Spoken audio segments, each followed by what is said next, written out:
د ولسي اعتراضونو پایله پاکستان ته د صادریدونکو سکرو بیه له 2 برابره هم لوړه شوه.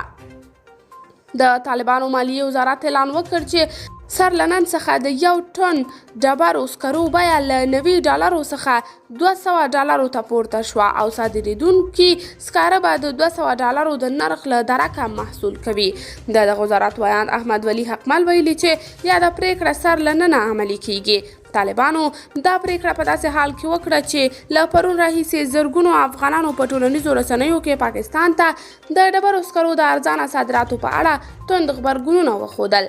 د پاکستان صدر اعظم شهباز شریف پرون له خپلې کابینې وغوښتل چې د افغانستان سکاره دې په پاکستاني روپیو وپیري څو له یوې خوا ډالر په پاکستان کې پاتې شي او له بلې خوا د پاکستاني روپیو ارزښت لوړ شي. له دې څرګندونو وروسته په پراخه کچه پر طالب چارواکو ولسي فشارونه واچول شول. په ټولنیزو رسنیو کې ډېر بهرمیشتو افغان منتقدینو ویلي چې طالبان په ارزانه توګه پاکستان ته له دغو صادراتو سره د افغانستان پر وړاندې ملي خیانت کوي. د طالبانو له بیا واکمنېدو سره د افغانستان د ډبرو د سکرو لسګونه موټرې هره ورځ پاکستان ته صادریږي. دا په داسې حال کې ده چې افغان سوداګر لا هم شکایت کوي چې د دوی مالونه تازه میوې او نور سوداګریز توکي پاکستان ته نه پرېښودل کیږي.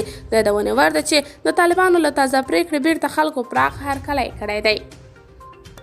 قدرمنو لیدونکو، تاسو د دې موضوع په اړه څه نظر لرئ؟ نظریات مو راسره کمنټ کې شریک، ویډیو لایک او چینل هم در سره سبسکرایب کړئ.